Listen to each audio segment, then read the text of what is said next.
everybody. I'm Noah from PhoneDog.com. Welcome to another PhoneDog dogfight. This one is between the two newest members of the BlackBerry clan. On my right, it's the Storm, the 9530 Storm for Verizon, the first ever touchscreen BlackBerry. On my left, it's the brand new 8900, the T-Mobile version, the Curve 2, as it's being called. Now the Storm is the phone that really seemed like BlackBerry and Verizon thought would show up in everybody's hands by now, if not, by a little later on this year. The 8900, I think, is actually the phone you're going to see in most BlackBerry users' hands. Whether it's not necessarily the T-Mobile version, but we'll see. We've seen a couple versions of this come out already before the T-Mobile version, and we'll see more versions of it on other networks in the near future, not only in America, in the US, but also across the globe. The Curve, really one of the most, if not the most popular BlackBerry ever. Consumers love this device as well as business people. It's got the small form factor with the full QWERTY and then some consumer-friendly features. And the new version takes it up a notch with a kind of sleeker, sexier design, high-res display, higher-res camera with video capture, some other goodies on it. The Storm, on the other hand, is really, well, we're not going to compare BlackBerries to other devices. We'll just say it's the first touchscreen BlackBerry and was really meant, I think, to take on certain, the trend of touchscreen phones and to bring Verizon a top-shelf touchscreen phone. Obviously, lots of consumer-friendly features on this one as well. The full touchscreen. Which one will reign supreme in the PhoneDog dogfight? And more importantly, which one do y'all prefer? I said y'all again. You guys told me not to say that. Which one do you prefer? All right, so stick around, watch the dogfight, and then hit us up in the PhoneDog forums and let us know what's your choice, the 8900 or the Storm. Let's get to it.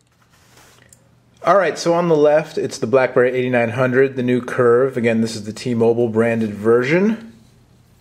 Right there, T-Mobile. On the right, it's the Storm 9530, the Verizon branded version. They just put it right on the front for you in the theme. And, the differences, we'll start kind of, I guess, from skin deep and work our way in. Styling-wise, they both have similar styling cues. This is the new look of BlackBerry. The Pearl Flip, the Bold, rather, all have this kind of new look with the black chrome trim, kind of rounded edges.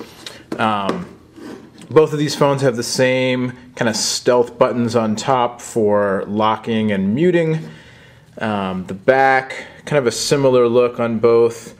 Different color scheme, but similar kind of brushed plastic. It's especially on the Curve meant to look like metal, but it's kind of more plasticky.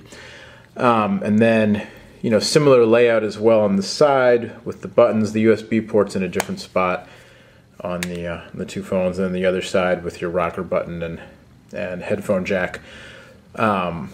So, kind of a new look for BlackBerry, late 2008, 2009, kind of more modern. The black with chrome trim, kind of rounded edges, sleeker look, that kind of thing.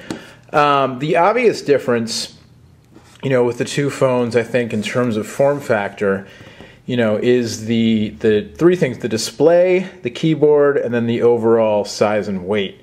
So working from the back there, the 8900 is smaller and thinner and noticeably lighter than the Storm. Neither phone feels cheap at all. The Storm perhaps feels a little bit more, luxurious, but the 8900 I actually like that it's lighter weight.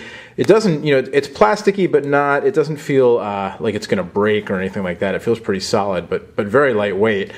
Obviously, with the Storm, you've got the touchscreen, which is much larger, although the resolution is actually the same on the two devices.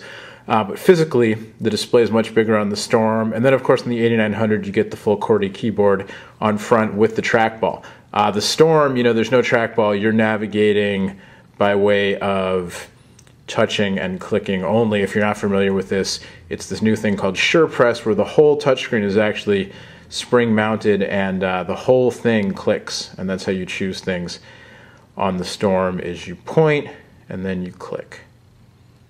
So, feature-wise, the two phones are relatively similar in terms of feature sets. Both run the new BlackBerry OS 4.6. As mentioned, out of the box, the Curve is pretty stable. The Storm had a ton of problems originally. There have been firmware updates definitely getting better. Still a little bit laggy sometimes, especially the accelerometer doesn't always kick in as quickly as I might like it to, although sometimes it does. But definitely, you know, the Storm has had its very well documented share of issues. The 8900, on the other hand, I've only had it for, I guess, about a week now. And it generally has worked really well. The one issue has been sometimes connecting to Wi-Fi networks. Once connected, sometimes I'll have some issues. It'll seem to sort of, it won't say that it's dropped out, but I'll lose connectivity for a moment or things like that. I would expect new firmware releases to fix that problem, whatever the problem seems to be. I've read about it on a few other blogs. Aside from that, it's pretty zippy.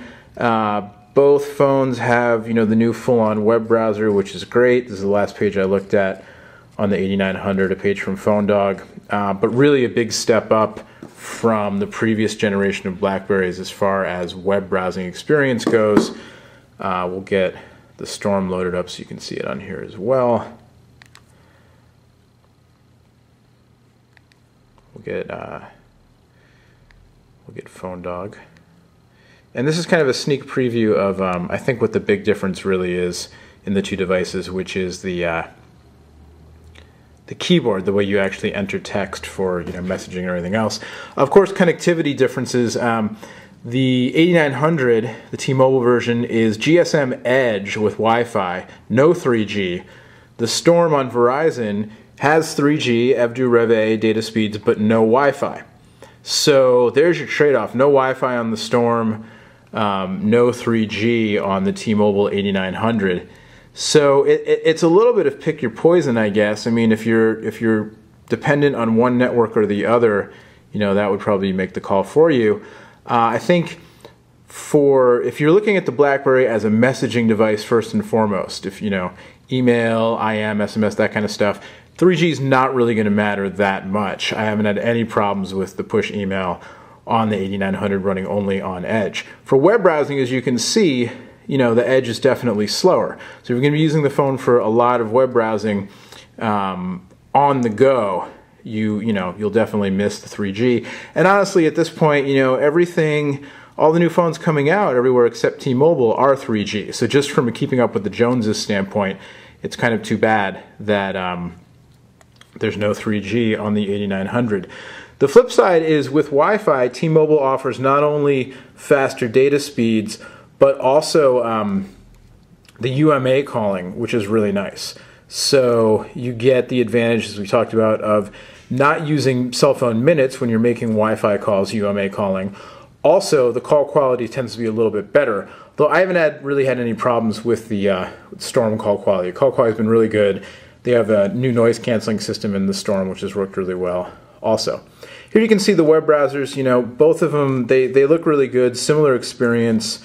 Obviously more screen real estate on the Storm than on the 8900, but really, you know, nice and crisp on both devices. The screens look great. The web browser, not quite in the class of Mobile Safari or Opera or even Skyfire or the Android browser, but definitely a full-on HTML experience. Looks really good. You can see on the two devices there, you know, the same thing shown on both.